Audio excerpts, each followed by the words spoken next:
Hey, this video is an amalgamation of specific parts from my Orion Pax character essay.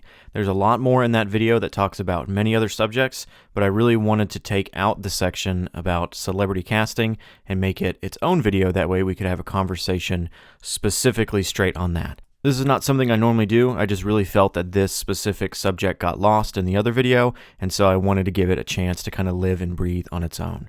Let me know what you guys think in the comments below. Thanks.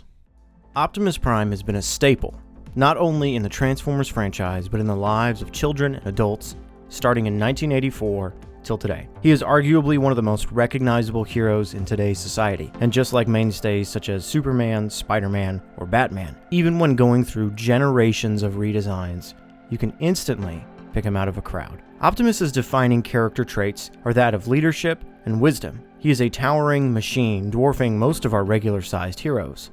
And yet, through Peter Cullen's mastery portrayal of him, you are put at ease by the sound of his voice. As many fans will know, Peter Cullen's direction for the voice of the Autobot Commander was based on his now-passed brother, Captain Larry Cullen. Most notably, Cullen has quoted his brother when speaking about the inception of Optimus Prime, saying, "Captain Larry Cullen, K Company, 3rd Battalion, 5th Marines, 1st Marine Division, United States Marine Corps, whose inspiration for Optimus Prime came from his words and in his voice. Peter, if you're going to be a hero, be a real hero.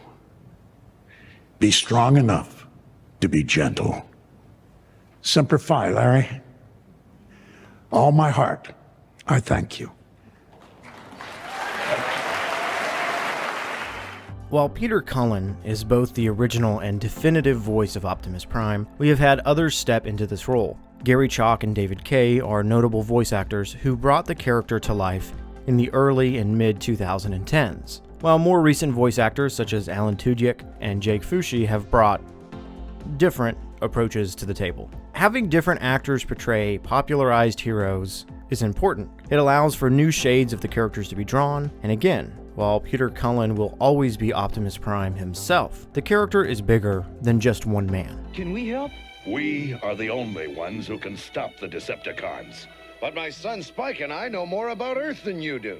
Maybe you can help us. I've tried my absolute hardest over the years to be open-minded to new takes on Optimus. Hearing that a new voice actor will be taking up the role is always exciting and concerning at the same time. But I have to admit that when we first heard that Transformers 1 would feature the voice of Chris Hemsworth, Brian Tyree Henry, and other well-known celebrities, I, along with most people, were more than worried.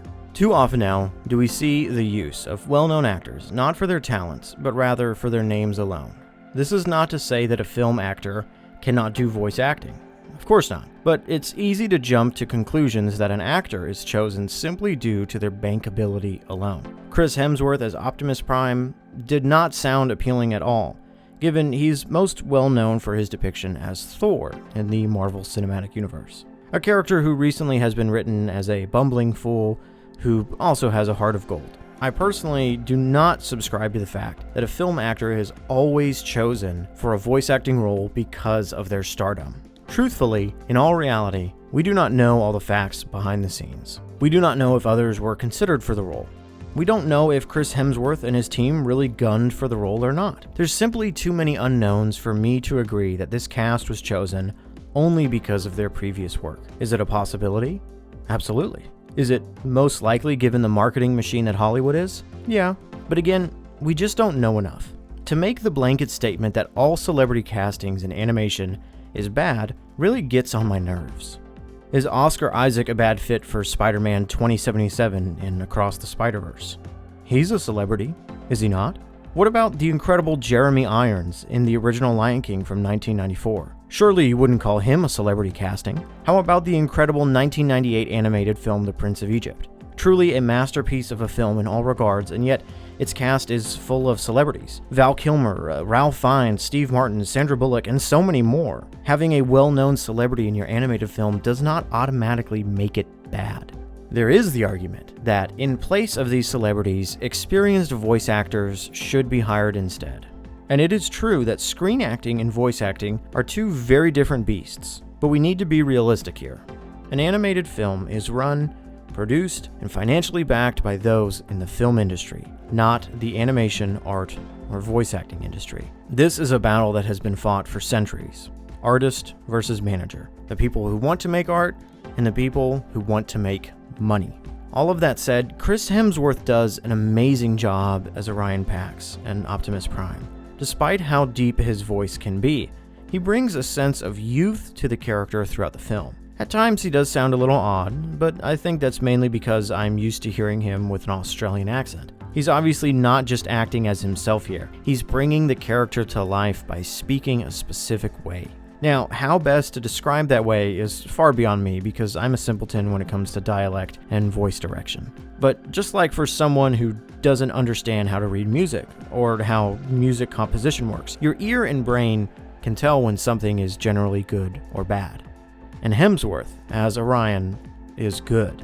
You really get the sense from his performance that Orion is constantly on the go. He's eager to impress Alita, always thinking on his toes, and constantly getting into trouble with authorities. In an interview with Hemsworth, he mentions that he wouldn't dare copy Peter Cullen's rendition of Optimus Prime, and this was the absolute right call in my opinion. Orion is not the humble leader we know Optimus to be, far from it. Hemsworth even admits to this, that this is a new character take, an Orion who is brash and cheeky. The film does show us the birth of Optimus, but even then, there's still much more growth that must happen to bring us to the Optimus we all know so well. Another aspect of this performance I cannot overlook is the fact that Hemsworth and Brian Tyree Henry never met in person during the film's production.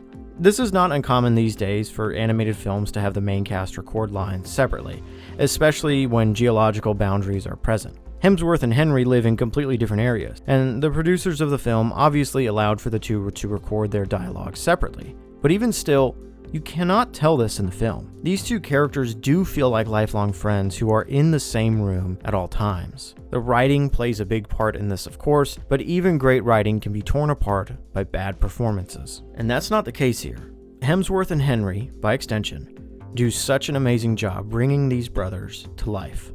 And the rest of the cast does an equally fantastic job at bringing all of their characters to life.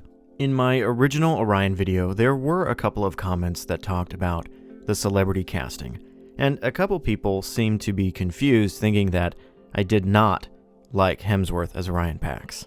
But in fact, I really do like him in the role. I like everybody in this movie.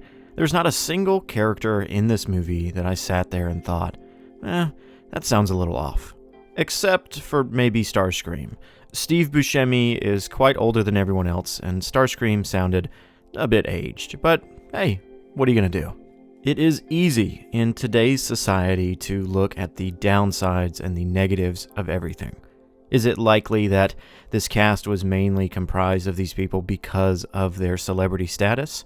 Yes, it is most likely, and it is most probable that that's why it was done. But again, we don't know for 100% certainty without an actual confirmation. But at the end of the day, I don't think it matters too much when the performances are this good. The final product at the end of the day is a fantastic movie, and everybody did a great job, at least in my opinion. And again, I think that's what matters. Let me know down in the comment section what you guys think about all of this. Thanks so much. I'll see you on the next one.